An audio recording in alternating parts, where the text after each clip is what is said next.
mga endangered na hayop na makikita sa Bicol Region. Pinoy's World TV.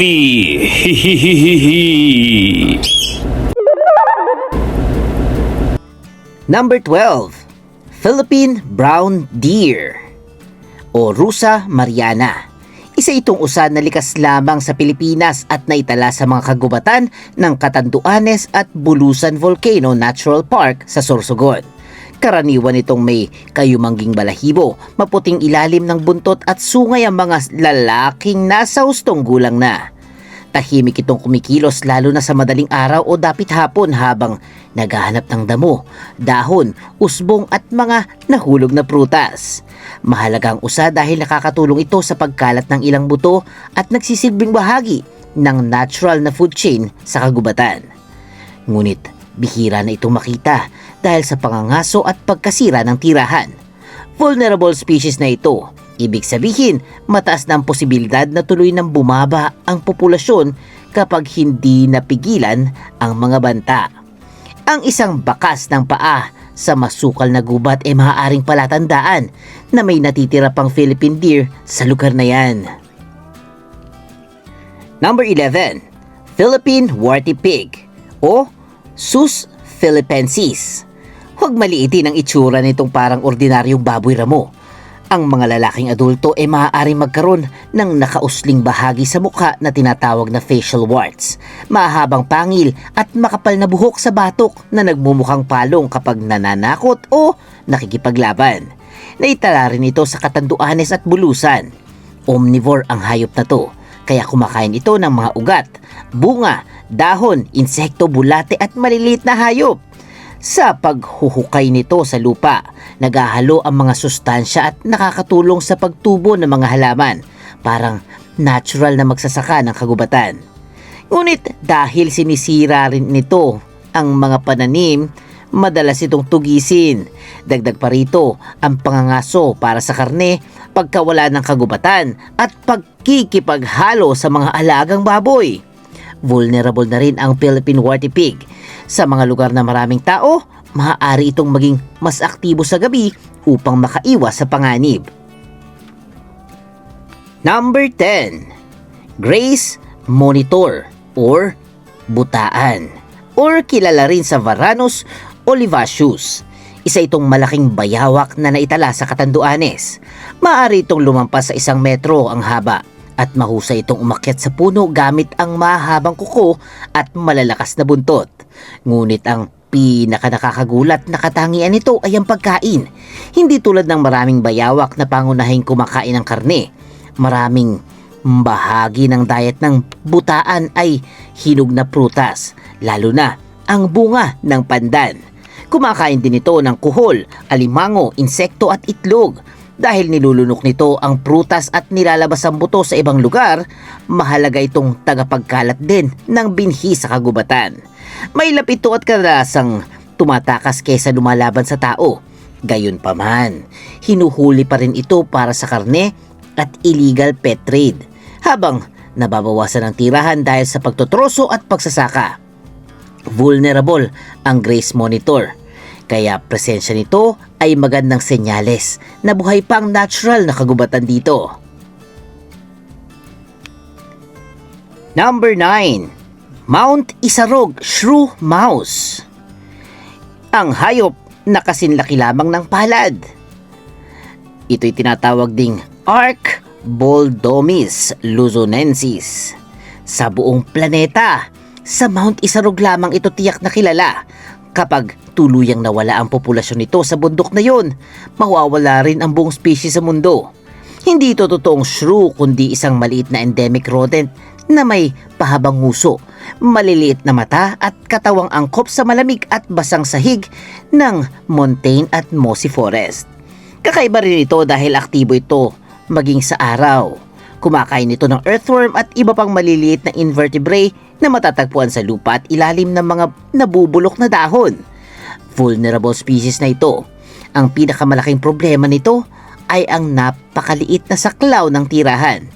Sunog, pagputol ng puno, pagsasaka o matinding pagbabago ng klima sa Mount Isarog maaaring makaapekto agad sa malaking bahagi ng populasyon nito.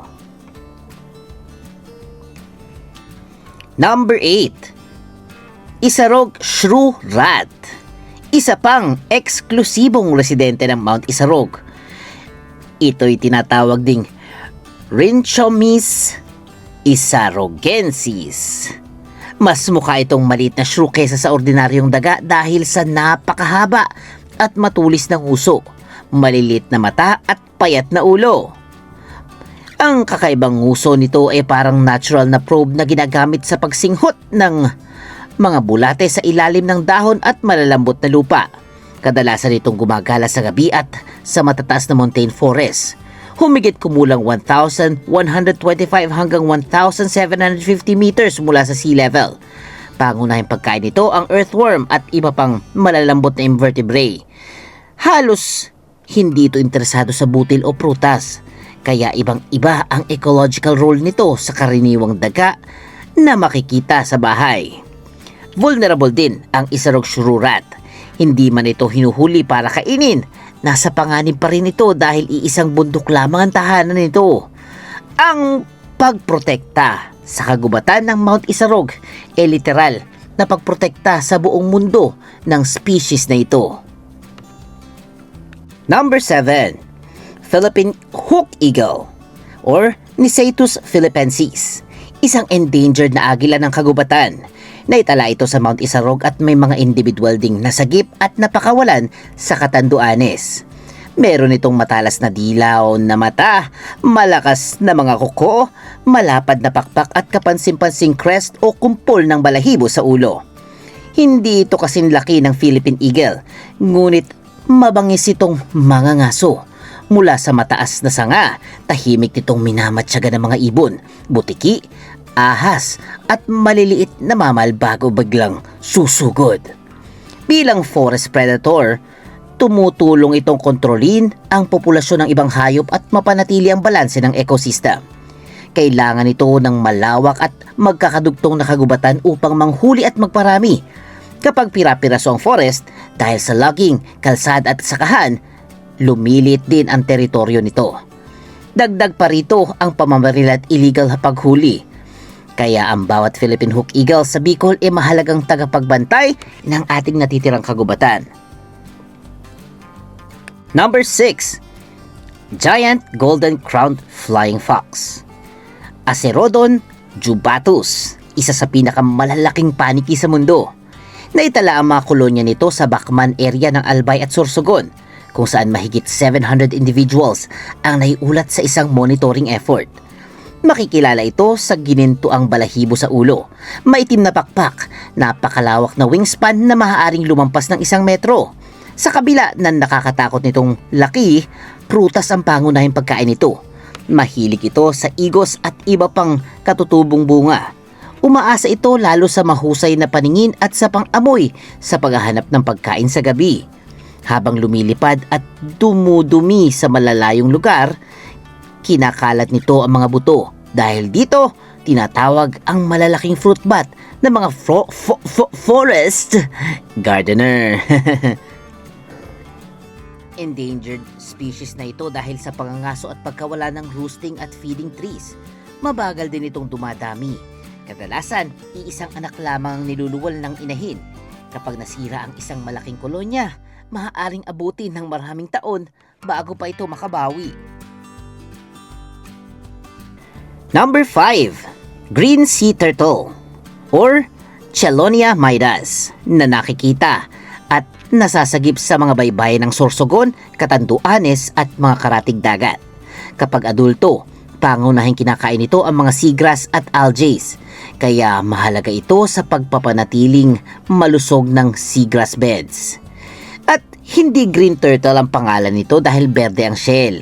Nagmula ang pangalan sa bahagyang berdeng kulay ng taba sa ilalim ng katawan nito. May mahalagang update tungkol sa species na ito.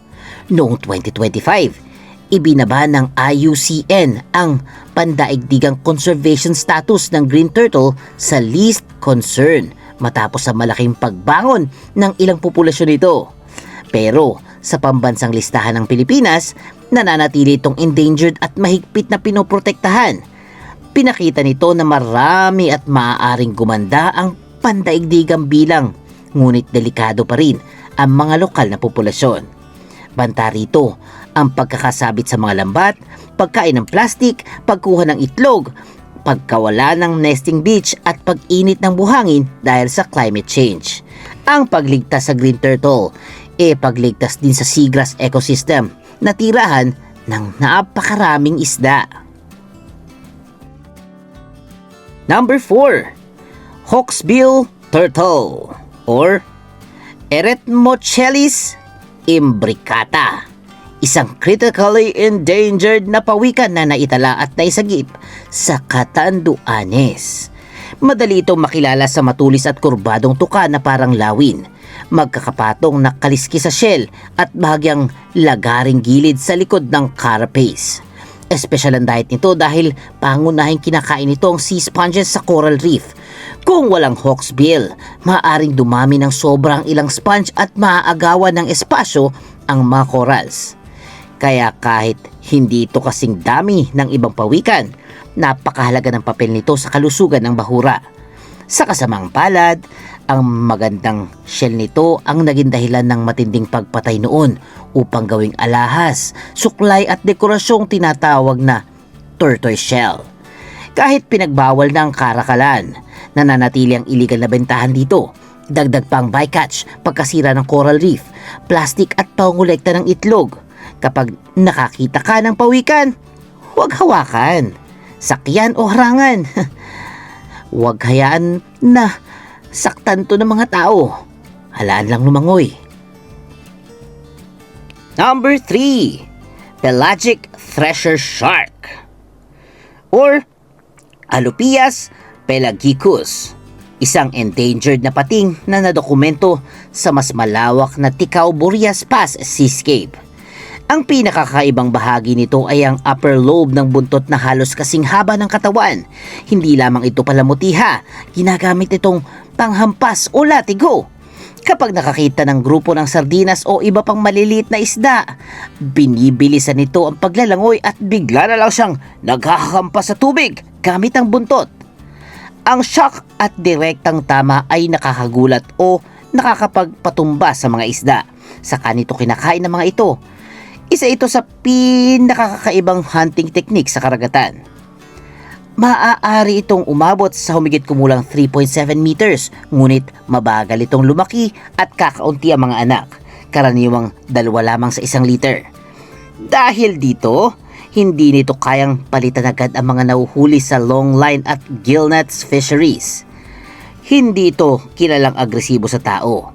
Sa katunayan, mas malaking panganib sa species ang tao kaysa sa panganib nito sa isang diver. Number 2. Oceanic manta ray or Mobula birostris na naitala rin sa Ticao-Boreas seascape.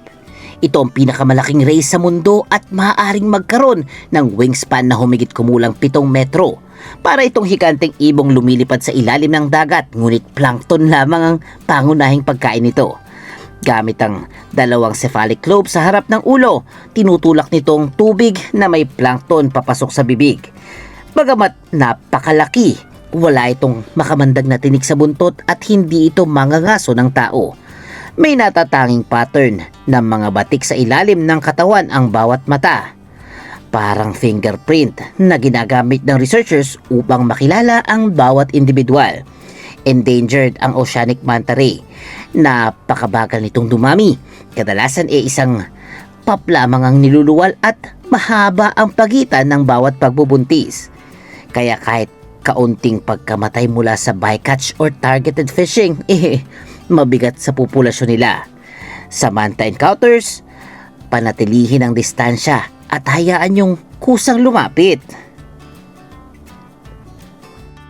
Number 1. Whale shark or butanding or Rhincodon typus. Sa Donsol, Sorsogon at Ticao-Boreas Pass, matatagpuan ang isa sa pinakamahalagang whale shark aggregation area sa mundo. Sa pag-aaral mula 2006 hanggang 2020, may 6,786 whale shark encounters at 614 photo-identified individuals na naitala sa lugar. Marami sa kanilang bumabalik mula November hanggang June at karaniwang pinakamarami mula February hanggang May. Ito ang pinakamalaking isda sa planeta. Ngunit plankton, maliliit na isda at itlog ng isda ang sinasala nito gamit ang napakalaking bibig. Ang puting batik sa katawan ng bawat butanding ay natatangi, parang fingerprint, kaya nakikilala ng scientists kung sino ang bumabalik taon-taon. Endangered ang butanding dahil sa bycatch, banggaan sa bangka, polusyon at dating malawak na panghuhuli. Sa wildlife, interaction, huwag hawakan, habulin o pakainin ng butanding. Ang tunay na magandang encounter ay yung ligtas ang tao at hindi nababago ang natural na kilos ng mga hayop. At yan ang mga hayop na makikita sa Bicol Region. Talaga namang paubos na talaga sila, kaya sana alagaan natin. At kung tingin mo useful ang video natin, please don't forget to comment, like, share at subscribe sa ating munting channel. Kasi may Pinoy dyan, may Pinoy doon, may Pinoy dito, at may Pinoy's World TV. Mag-subscribe, like, share, and comment na lang ha. Goodbye guys!